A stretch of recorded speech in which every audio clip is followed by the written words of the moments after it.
नमस्ते दोस्तों, हमारे चैनल पर आपका स्वागत है। आज हम आपको सुनाने जा रहे हैं उस अद्वितीय देवी की कथा जो बुराई पर अच्छाई की जीत का प्रतीक है, माँ दुर्गा महिषासुर विनाशिनी। कहानी को अंत तक जरूर देखें और साथ ही हमारे चैनल को सब्सक्राइब जरूर करें। बहुत समय पहले की बात है। एक अत्यंत शक्तिशाली दैत्य था जिसका नाम महिषासुर था।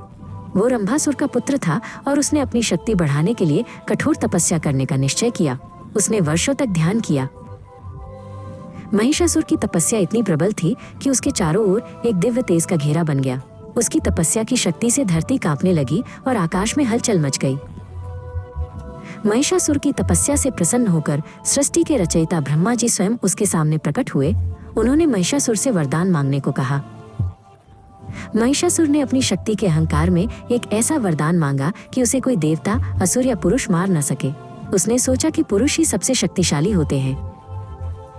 महिषासुर ने सोचा कि स्त्री शक्ति सबसे कमजोर है, इसलिए उसने ये शर्त रखी कि उसकी मृत्यु केवल एक स्त्री के हाथों ही हो। ब्रह्मा जी ने उसकी इच्छा पूरी की। वरदान मिलते ही महिषासुर का अहंकार इतना बढ़ गया कि उसने स्वयं को ही तीनों लोकों का स्वामी घोषित कर दिया। उसके मन में केवल विजय और शासन का विचार था। उसने अपने दैत्य सेनापतियों को बुलाया और उन्हें स्वर्ग पर आक्रमण करने का आदेश दिया। उसका लक्ष्य था देवताओं को उनके सिंहासन से हटाना और ब्रह्मांड पर अपना शासन स्थापित करना। महिषासुर की सेना ने स्वर्ग पर भयंकर आक्रमण किया। दैत्यों और देवताओं के बीच एक भीषण युद्ध छिड़ गया। आकाश में तलवारों की खनक और भयंकर गर्जनाएं गूंज रही थीं। महिषासुर की शक्ति के आगे देवता टिक नहीं पाए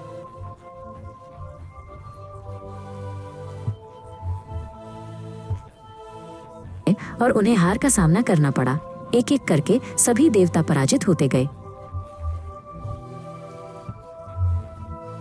स्वर्ग से खदेड़े जाने के बाद देवतागण भयभीत और निराश थे।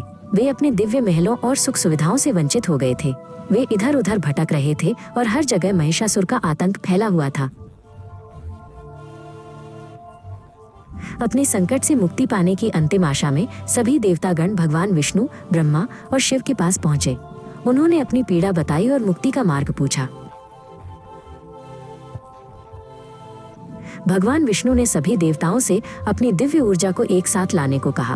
उन्होंने कहा कि केवल एक नई संयुक्त शक्ति ही महिषासुर का सामना कर सकती है। सभी देवताओं की सामूहिक प्रार्थना और उनके तेज के एकीकरण से एक अत्यंत तेजस्वी प्रकाश का पुंज प्रकट हुआ। ये प्रकाश इतना तीव्र था कि उसे देखना असंभव था। उस तेजस्वी और दिव्य गुणों से सुशोभित प्रकाश से एक तेजस्वी कन्या का प्राकट्य हुआ। वो इतनी शक्तिशाली थी कि उसकी आभा से पूरा ब्रह्मांड प्रकाशित हो उठा। देवी अदम्य और निडर थी और उनका जन्म केवल दुष्टों का नाश करने के लिए हुआ था। सभी देवता उन्हें देखकर विस्मय में थे। सभी देवताओं ने अपने सबसे शक्तिशाली अस्त्र और शस्त्र उन्हें अर्पित किए। भगवान शिव ने उन्हें अपना त्रिशूल दिया और भगवान विष्णु ने उन्हें अपना सुदर्शन चक्र दिया। अन्य देवताओं ने भी अपने अपने अस्त्र शस्त्र उन्हें भेंट किए, जैसे इंद्र ने अपना वज्र और वरुण ने अपना पाश। देवी ने सभी अस्त्र शस्त्रों को स्वीकार किया। नव प्रकटित महामाई को हिमवान ने उनकी सवारी के लिए एक शक्तिशाली सिंह भेंट किया।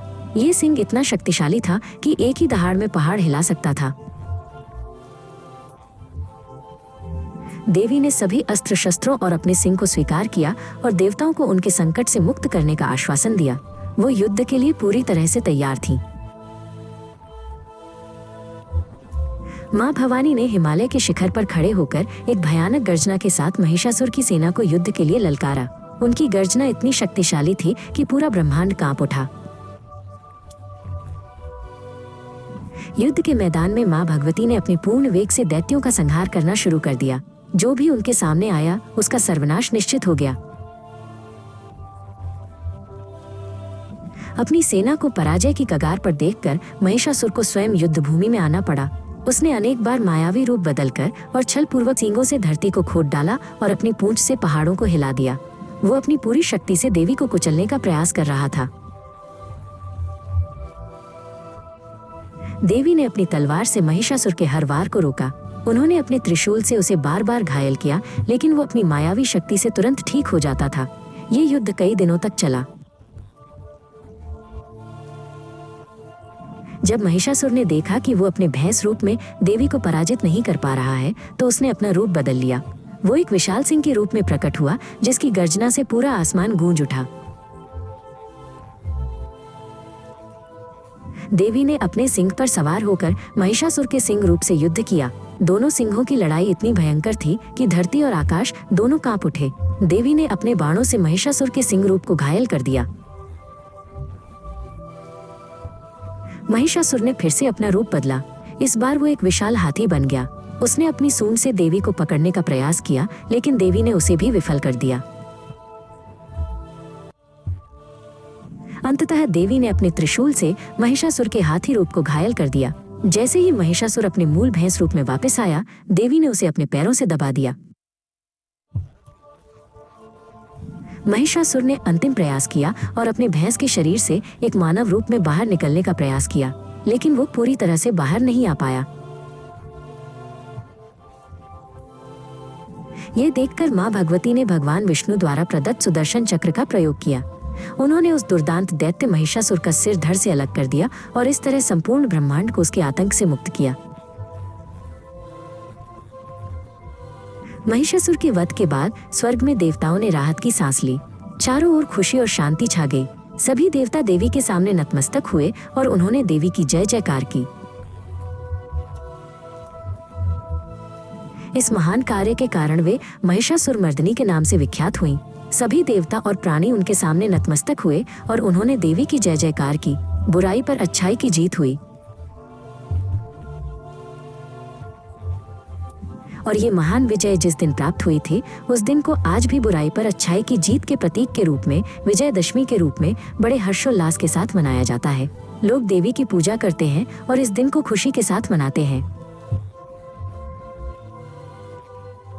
हर साल ये कहानी हमें याद दिलाती है कि चाहे बुराई कितनी भी शक्तिशाली क्यों न हो, अंत में अच्छाई की ही जीत होती है।